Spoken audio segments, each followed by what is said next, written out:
Hey man, so the first segment I did was how I spiced these two massive pork butts that I have right now. One is a jalapeno garlic with a little bit of a chipotle rub. The other one is gonna be just a chili lime saturated with sea salt and fresh ground pepper. And then on top, I've got fresh cut onions, cilantro, all done in a heavy lime, fresh squeezed lime. It's gonna be mouthwatering if I don't screw it up. This is a big Kamado Joe, and no, I'm not getting paid by Kamado Joe, all right? It's just what I chose. I'm still having chest pain from what it cost me, but I love it. I chose mesquite wood. I'm kind of going with a Mexican dinner kind of themes. I've got the black charcoal, which I just threw on top because that's gonna extend the length of the burn that I'm gonna have here.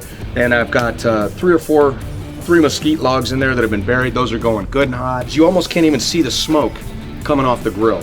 That's when you know you're ready to start putting things down and getting them ready to go. I'm gonna close the top for a minute so it'll be drafting from the bottom and the top, just to put the fire down enough that I can put in my drip pan. So all those fats and spices and juices that drip off I can catch. And I'll baste the meat with them at the end. It's insanely good. Now I gotta kill the fire so I don't kill myself. I'm gonna try and keep it at about 250. And I don't want it above 250 because I wanna give it time to smoke. So you see the smoke coming out, and I know I say clean smoke, but what I don't want is that dark white smoke. That tells me that it's not ready yet. Actually, still just a touch too dark, but it'll clean up real quick. I'm gonna let the fire die. I'm already skyrocketing above 300, so I'll close the vents, adjust those, let it crack back down to around 200, 250 degrees. Close my vents here a bit. Slide the bottom one over here. So it'll go full open, and I'm gonna shut it down to maybe a little over half an inch. Immediately you see the back pressure stop, the fire will die down because it's getting less oxygen. Barbecuing is low and slow, man. If you're getting above 300 degrees, you're not barbecuing anymore. You are now grilling. 300 to 600, 3 and higher is grilling. It's high and hot. If you want to sear your meat, sear your steak, you need like 600 degrees plus. For now, I'm gonna set them in here. I'm gonna come out, I'm gonna set them in place. I'm never gonna flip them. I'll come out and baste them from time to time. All of the natural stuff that I've got on here. So you want to see these bad boys. I mean, these are awesome. You can kind of see around the edges where it looks like the spice has been on there for a while, and that's because the sea salts pull all of that flavor into the meat. The lime juice helps open up the pores so the salt can get in there, and it pulls the flavor even deeper into the meat. Cooking it slower and smoking it will further pull the meat in, or pull all the flavors in, let it get in there really good and deep. I'm gonna do a quick smoke, so it'll be maybe 3-4 hours. I want a quick smoke so I can eat. I'm hungry.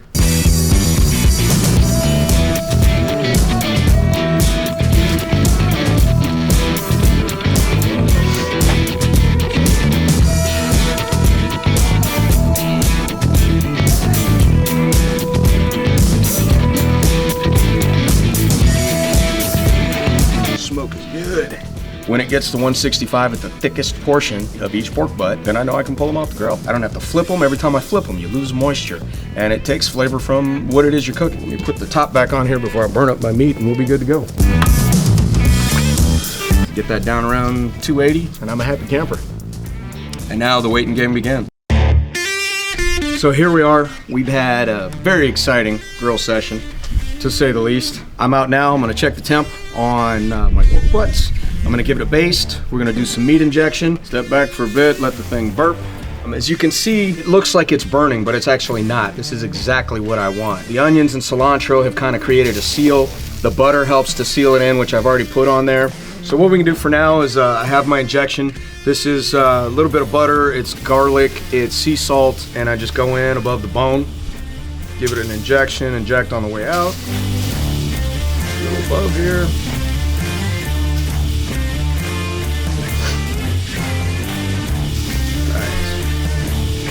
Baste it. Just get a little bit of, as you can see, the butter just sitting out here already. The butter is hardened. So I'm gonna have to go back in and nuke that to baste it again. Hit it with a little extra spice.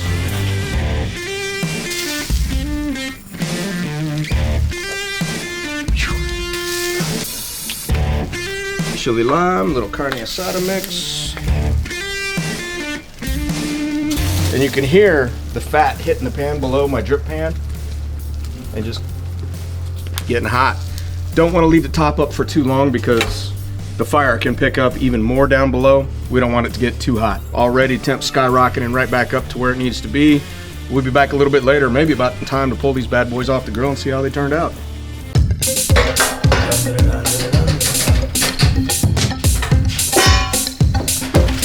All right. We have the pork butts that have come out great after like maybe three hours total. So the onions and cilantro are what you're seeing on top. And a lot of people are like, oh, it burned. No. What it did is with a butter glaze and some garlic sea salt butter injections is it seals under the skin. It gets crispy, which seals all the meat in. And all of this is the spice and the flavor. I can't wait. Let's start with this one.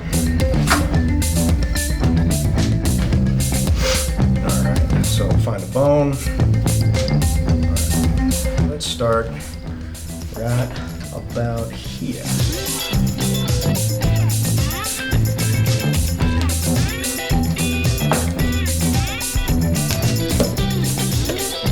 So it came out at 150 degrees, which is a perfect medium, slight pink at the inside, closest to the bone, just slight pink.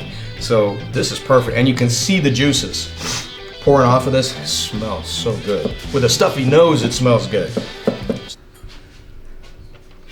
Oh my God.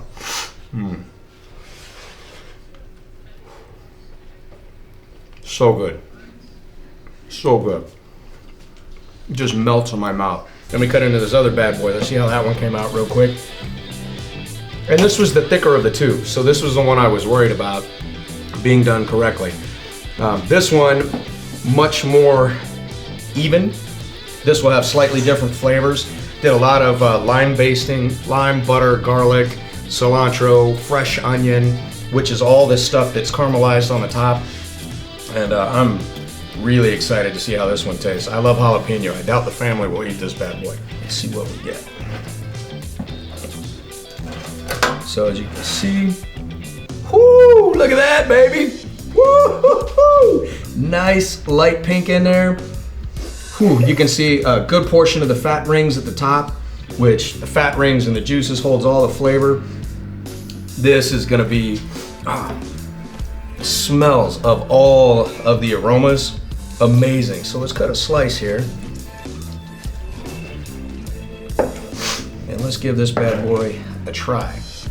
Unlike the other taste I had, this time I'm gonna take a bit of the taste with the caramelized spice up top and see what kind of flavors I get here on the outer edge. This is the jalapeno chipotle, I think. Can't even remember, but I'm about to find out.